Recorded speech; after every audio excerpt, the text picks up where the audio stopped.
I'm Richard O'Donoghue, and thanks to the sponsorship of Alpha, you're very welcome to another podcast from Finance Connect on the European asset finance industry. Today, we're going to delve into the world of captive finance with Raul Mambrilla of HP Inc. I'm really looking forward to understanding how HP partners with finance providers to make it easier for their customers to acquire HP's technology.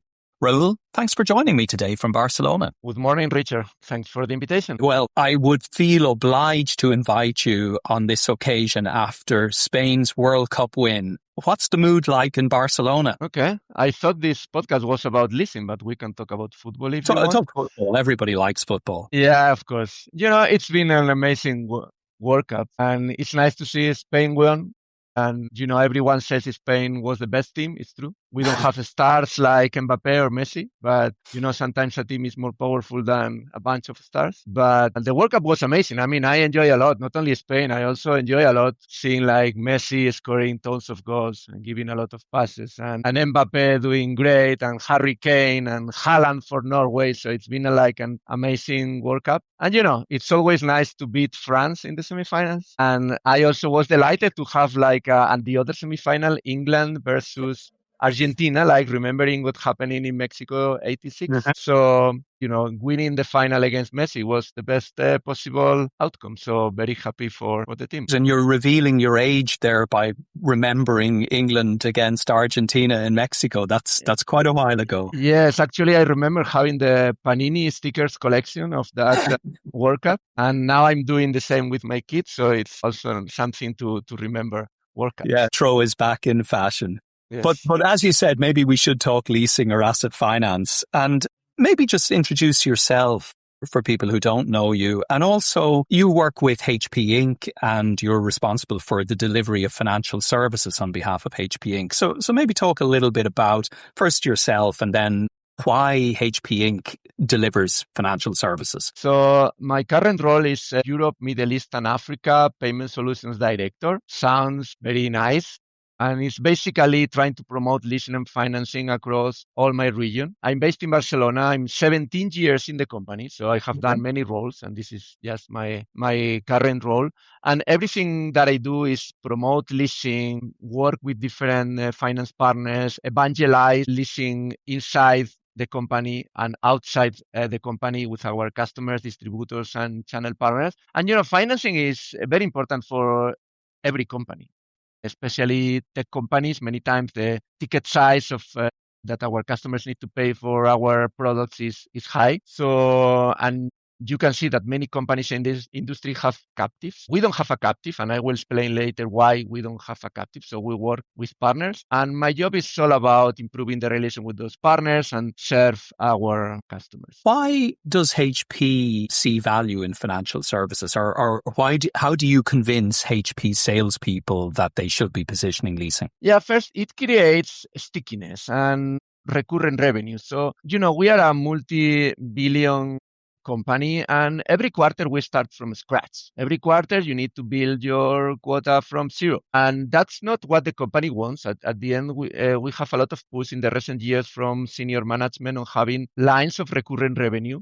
contract that we sign for 3, 4, 5, 6, 7 years that we can be secure that will be part of our quota fulfillment, so we don't need to start from zero. And it's also about removing competition. If you are there with a leasing contract, it creates a lot of stickiness. It creates a lot of upsell options, so we are able to sell other products. And many times we enter an account with only selling computers, but with the time we end up selling computers and printers, printer and accessories, services, software, any other HP product. So that creates a business opportunity and limits the options for our competitors to enter in our accounts. And I think anybody who's worked in the technology space will relate to all of those reasons as to why financing is widely used by technology companies. You mentioned earlier that you work with partnerships, you don't have a captive.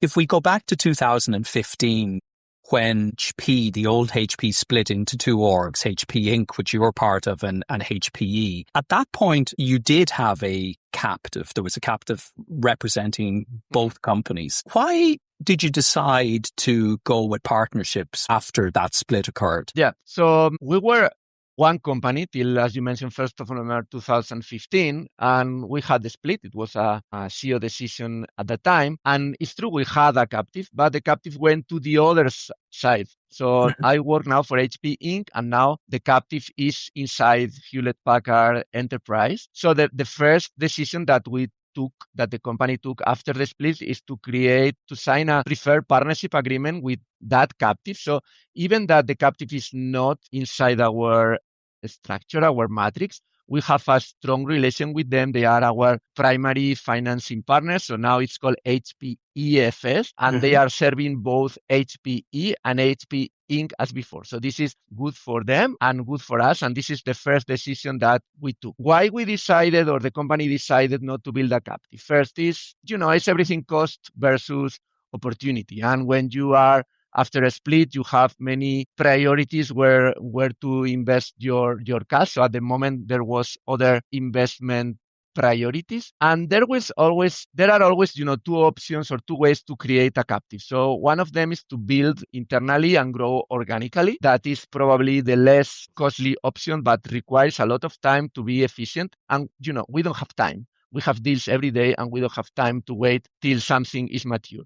And the other option is via acquisition. So a company can always acquire a leasing company that is most costly, of course, but have a quicker setup. So at the moment, none of the two was a good thing for HP. So we decided to start with a preferred partner, but with the years, we moved to a multi-vendor approach. In general, as you've signed up new partners to support the HPEFS partnership, do you look for in-country partners? Do you look for partners that can cover multiple countries?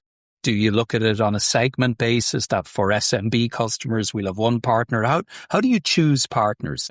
Good question. So first, you mentioned coverage is super important. I mean, I would love to have as less partners that can cover all my territories or all my business segments. So having multiple partners is a mess.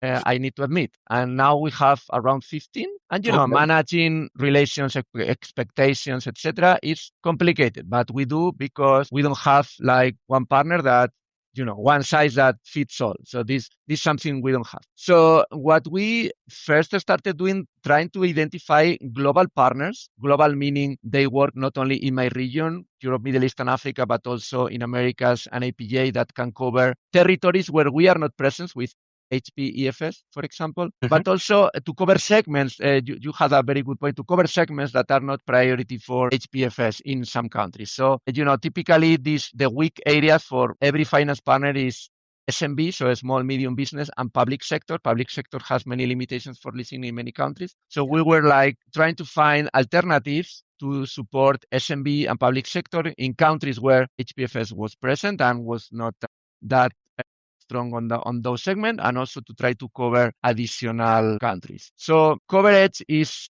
one of the real important things. You mentioned you have around 15 partners. So if you think about maybe the best partner you work with out of those 15, what makes that relationship good? Okay, so first, competitiveness, that's very important. And, this is the very start of the conversation. If you have a finance partner that cannot provide competitive lease rate factors or competitive pricing, there is nothing to do. So we are looking for strong companies, well established, with high reputation, that can provide good rates to our customers. And in my business, what is difficult is to find partners with good rates for printers, because, computers is a very mature leasing market with high residual value. Lot of companies doing refurbish and remarket of second-hand computers, but there is a much reduced second-hand market for office printers. Therefore, finance companies are not that used to set high residual values on leasing for printers, and that makes complications. So we are not looking only for computers, also for the pricing on printers. That is typically the difficult one. As I was mentioning, geo coverage is very, very important. So if you are not present or don't have a license, there is nothing to do.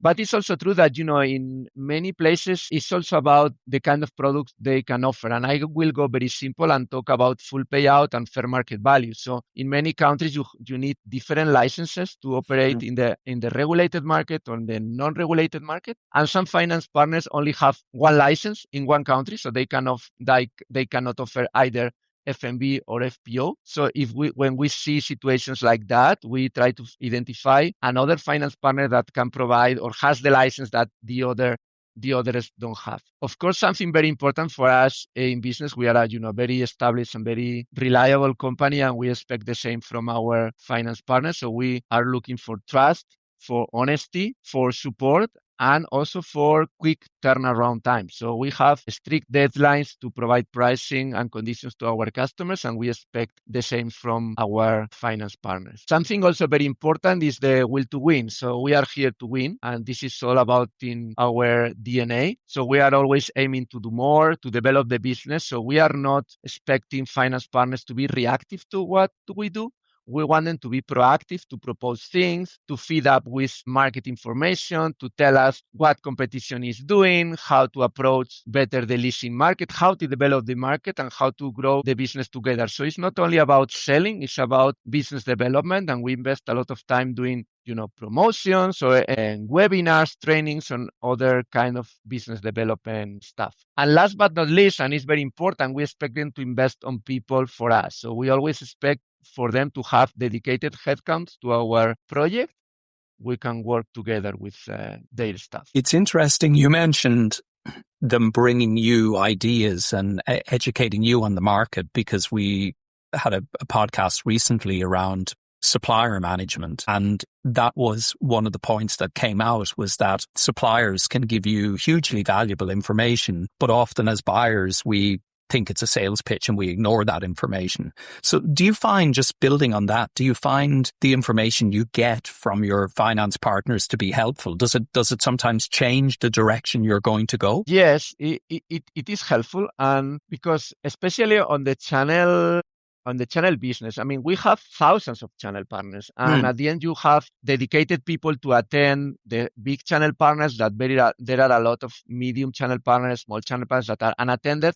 But finance partners also play with channel partners, and maybe many times it's different list of channel partners than the one we work with. Yeah. So they get a lot of feedback from the feed, a lot of feedback from customers, and we try to incorporate all this knowledge on what we do. Similarly to that, we see like other competitors in the IT space react to promotions that we do. We also try to react to what our competitors or our channel partners feel is good and valuable in the market. And we appreciate a lot this level of information sharing. And, and many times the information don't come from the exact computers and printers market. Sometimes you get information from other business segment that also use leasing, and that's something very valuable. And I know you're part of the Captives Forum, and I guess that's one of the reasons you're a very regular attendee, is because you're hearing about what's going on in yellow metals, in healthcare, in other industries besides computers and printers. Yeah, Captives Forum is an amazing group of people, and here I encourage everyone listening to join, if they, as long as they're a captive. If they are a captive, if they have the opportunity, because it's a group of people with the same goals and the same problems, but with different businesses. And we have people like Volvo and Scania from automotive, and we have DR competitors, as I call it, like Ricoh, Canon, Dell. We have companies producing technology to milk cows like Lely in the Netherlands. So it's nice forum, because as most of the companies are not competitors, you can have like more like open conversations with them about your problems, how you see leasing, how you envision that the leasing market to grow in the future. And it's an amazing network of people that for me has a lot of value. So I am a regular attendee, and I will continue to be a regular. I think what's interesting is, as you talk about the Captives Forum, but also about the partnerships you have, is there's a lot of collaboration, particularly in the technology finance industry, I would say. And you use the word partner all the time, whereas I think people who aren't familiar with this sort of see it sometimes as a supplier-vendor type relationship, but partnership is very important, and it is quite a collaborative industry compared to maybe other industries that we come across. Yes, the IT industry is, as you said, very collaborative, and I can talk about some examples. I mean, for example, Canon and HP, we are competitors officially, but we are also partners. Canon is a big HP supplier. They supply with a lot of printers. We have a lot of lines of collaborations, for example, with Samsung on A3 printing. So this is just two examples on how we collaborate. And at the end, all OEMs in the IT, we are just building devices. We all get source from Intel, AMD, Nvidia, all the RAM manufacturers in Asia. So all our products come from the same factories. We just ensemble the products in a different way and position in a different way. But there is a lot of collaboration, especially when it comes to research and development, engineering, and process development. Yeah. Yeah, And the same in the leasing industry. I mean, we have leasing companies where sometimes we are partners, sometimes we are competitors, depending on the deal. So, and that's fine. That this is the world we live in. yeah, you sometimes hear the phrase co-competition. So you collaborate at times, and other times you compete, and it's an unusual industry, I think. And sometimes I think as finance partners get involved, they struggle with that kind of concept if they're not familiar with the industry, that it's very open and a lot of collaboration takes place. But then there are times when it's all out competition, and how do you differentiate and how do you change your behavior depending on the circumstances? Now, a quick word about our sponsors, Alpha. As equipment finance evolves with AI, changing business models and rising customer expectations, having the right technology partner is critical. This is where Alpha comes in. Their SaaS platform, Alpha Systems, provides end-to-end functionality for originations, servicing and collections, helping finance providers modernize operations, improve efficiency, and prepare for what's next. Find out more at alphasystems.com. That's ALFA systems.com. I want to just explore printing a little bit. It's not an area I'm particularly familiar with either. Why is it different from PCs? Why don't we see the residual values that you might see in the PC space? Yeah, first, it's totally different. For example, print is very mature leasing business. So I'm talking on enterprise. I mean, office print. I'm not talking about consumer. So on office print, every single enterprise in the world goes for a subscription payment plan, call it whatever. Nobody wants to handle printers. Nobody wants to handle supplies, ink, etc. So they pay a what we call managed print service contract, and they pay a monthly installment, and they get everything either HP or an HP channel partner serve, and that's it. This is very mature on leasing, and it's very good for us, as I said, because it's recurrent business. So computers is the opposite. So still many companies think the best thing to do with computers is to pay cash. Later, 3 years after, they have computers that don't have the productivity they need, and they have a problem because they don't know how to dispose, etc. And they need to buy new equipment. As you say, on the opposite, the leasing market on print is very mature, but there are very few companies that can do refurbish and resell. And I don't know exactly the reasons, but one of the reasons is, first, you can take an enterprise computer and sell to a consumer. That's something that you can do easily, but you cannot take an office printer and sell to a consumer. I mean, you can do it, but I'm sure like nobody will have like a big printer here. So, and as the printers has long life, so typically they can last 7 years, 8 years, 9 years, they are used till the very end of their real life. So when the printers come out of the office they are working for, typically they have really no value. Right. So that's the other thing. And, in computers, everyone wants to have like peak productivity every year. But because computers are used many long hours every day, and, many people don't even switch them off overnight. So they are like 24 hours running for years, and you expect the best productivity.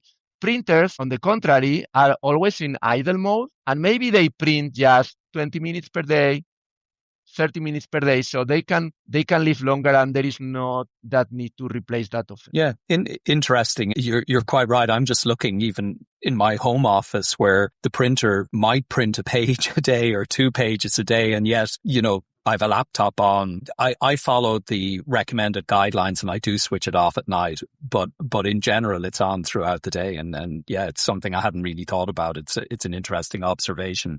I mean, I guess, typically people is more picky on the devices they use the most. And, typically people is more picky and willing to pay more for iPhones, as an example, because you are constantly using that. Second is computer, and the other technology. I mean, you can admit there is a malfunction for a while, or you cannot print for 10 minutes, you can print later. So that's not a real issue. Yeah, very, very different asset class, and also tends to be lumped together in a lot of leasing companies. They treat the two the same. Just when we're talking PCs particularly and tech more generally, what impact have things like memory shortages and the consequent price increases? What impact have they had on leasing? It's a good year for leasing. So when I talk to other people in other industries, when the market is tough, leasing goes up. Okay. Yeah. So this is something good we suffered and enjoyed during COVID time and other periods. So as a result of these memory shortages, we see a strong demand on leasing this year. And we expected that because, the price of the computers has been double, triple. So I see devices that before were below $1,000 per device. Now they are around $2,000. Okay. So, and companies don't have enough budget to accommodate all of this price increase. So, when budget gets constrained, there is more propensity for leasing.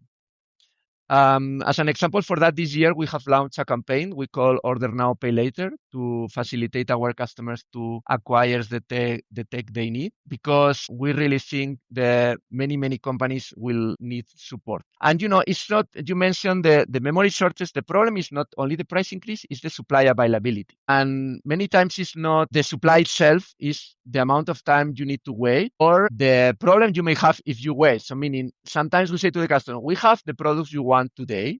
We know you need next month the product, but I cannot ensure you that in 1 month I will have the product here for you. So you better buy now. So, and with these campaigns like Order Now, Pay Later, we allow our customers to acquire the technology they need today, even if they don't need to use exactly now, and start paying over time. Yeah, it's a very interesting market. The dynamics are very interesting. And as you say, leasing is often counter-cyclical when times are a little bit more difficult, or you have an unusual event like COVID or, supply chain constraints at the moment. It drives demand for leasing for all the reasons you've explained. Just look out a couple of years. Where do you think technology leasing is going? Where do you think this industry will be in 3 to 5 years' time? Will it have changed at all? Yeah. Before that, I would love to comment on another point on the previous question, that is the residual values, and this is the big discussion for this year. And I would not love to be a portfolio manager in any finance company, because it's a difficult bet. I mean, this is about betting now. So what is going to be the residual value in 3, 4, 5 years? What is going to be the value of the components? We will have a memory shortage at the point or not. And even more important, now we are transitioning from non-AI PCs to AI PCs. So PCs that have AI inside as an NPU. So, and now we are trying to forecast residual value of highly inflated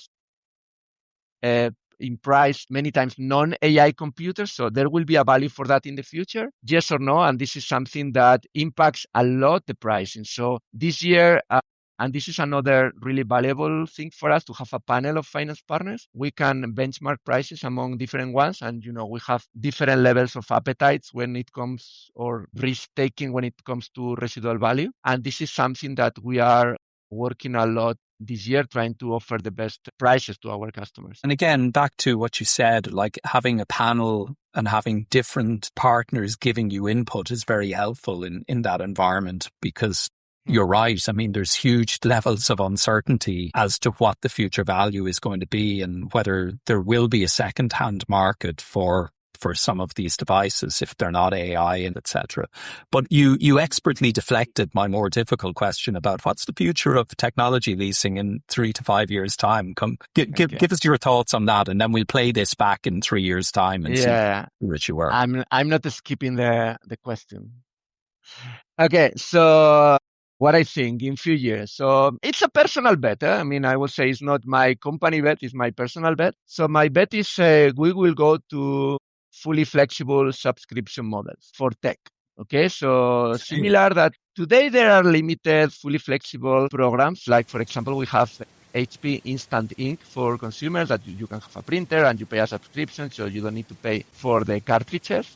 But I expect this to come also to the commercial business. So we have some limited initiatives in consumer from our brand and other brands, but I would expect this to come to commercial business. So in this model that I envision, customers can pay for the tech they need every time. This tech can be upgraded or downgraded depending on their needs. This tech can be replaced by new equipment or disposed at the right moment, and all managed by the tech vendors, leaving no obsolete tech on the field and bringing peace of mind to customers. So the message here is nobody as a customers want to handle tech, want to handle software upgrades, want to handle, firewalls, all of that. So if we can provide a comprehensive suite of products, I'm not talking about only hardware, it's about services, software, peripherals, anything that customer needs. And we say, okay, you pay this subscription for life, and every 3-4 years, we will come and assess what your needs are.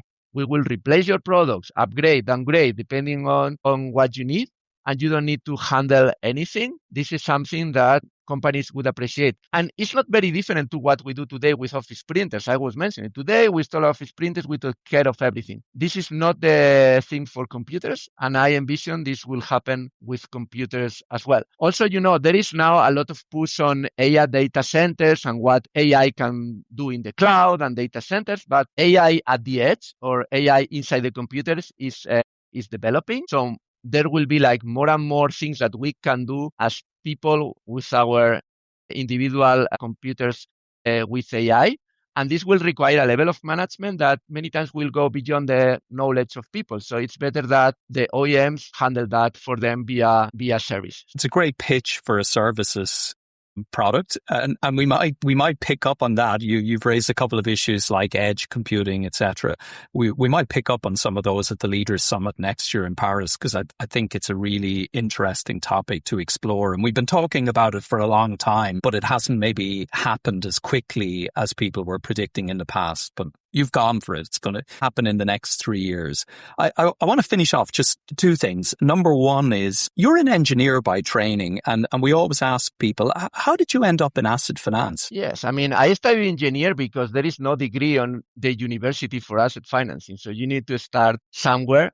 Yeah. And, engineering for me is about, and for me and for every engineer, it's about problem solving and fixing things. And this is what I love, to fix things. And this is what I do today in my life. I mean, I'm asset financing. It's about, fixing things, improving, etc. And, I studied not only engineering, I studied chemical engineering, which is more weird. You can do a bit of correlation between the HP ink formulation and chemical engineering, but I never worked like that. But I had like a long career where I have done many things like warehouse, design, consultant, supply chain, business analysis, product manager in marketing, and now asset financing. And how I end up here is thanks to one of the best managers I had in the past. I send my regards to Albert Paniello, who is happily retired now. And at that moment, he was my manager as I was product manager, and he had to reorganize the department, and he had to assign somebody to be financial consultant to support HP Industrial Print. And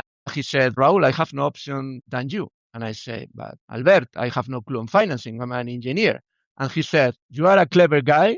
You will sort it out. And yes, I did. I suffered a lot, especially the first year. I learned a lot. I enjoyed. And, here I am 10 years later, happier than ever, and fully grateful for having the trust of a manager that pushes you beyond your limits. And so typical of people in this industry, they've just fallen into it and then they stay because they discover there's so much variety to it. It's I'm going to finish fantastic. it off. It's fantastic business. So Yeah, I love it. absolutely. I think all of us in this industry really enjoy it. And I think that's why so many people spend their careers in it. I'm going to finish off. I'm going to go back to where we started. We talked about the World Cup and a slightly kind of related question. You're based in Barcelona. I know you're a Barcelona fan, but HP Inc. sponsors Real Madrid. How do you feel about that? Okay. So the tough question. So I give you the official answer. So, it is very grateful to see an alliance between top brands such HP and Ferrari working together. Happy to witness that in recent race, Lewis Hamilton and Charles Leclerc improved their performance. And HP is very proud to be part of the technological journey with this partner. Stop avoiding the question. How do you feel about Real Madrid? And I also feel like, coming to the Spanish national team, Spain won the World Cup without any Real Madrid player and having 8 Barcelona players in the team. And I hope this replies to your question. It's a different reply to what I was expecting, but it's accurate. It's data driven, so it shows your engineering background. So exactly. That's a reasonable response. Well, Raul, we've met numerous times at Captives forums and various events, and it's always been a great conversation, and today is no different. I think, you've given us some really interesting insights into how partnerships work and what's important. And I think that's often particularly for funding partners, sometimes they don't understand the culture of technology companies and how they get chosen and how they fit in. And I think you've given some brilliant insights today. So I'm sure we'll continue the discussion at other events, whether it's the Captives Forum, whether it's the Leaders Summit. And again, thanks so much for your time today. It's been a real pleasure. No, thanks you for the invitation. It's always a pleasure to talk to you, Richard. As you said, we know each other for several years, and I hope for many more years to come. Thanks a lot, Raul. Thanks for listening to this podcast from Finance Connect. There's always a debate within captive finance companies as to whether partnering or a fully in-house model is the best way to support customers. HP made the decision to partner, and it was insightful to hear Raul's views as to what makes a good partnership. I was particularly interested in Raul's comment about partners providing market intelligence. In my experience, finance providers often focus on hard metrics such as pricing, turnaround times, and approval rates. While these are important, they're generally just tickets to entry, and the true differentiators in a partnership are softer skills such as proactively sharing market intelligence or putting forward ideas as to how the captive can deliver better solutions to its customers. I think the best relationships are the ones where financing partners and captives challenge each other to constantly innovate and improve. If you've enjoyed this podcast, look out for future episodes on your preferred platform every couple of weeks. You can also find all of the past episodes on those platforms. Thanks as always to our sponsors Alpha, and please continue to send us suggestions for future guests and topics. In the meantime, thanks for listening.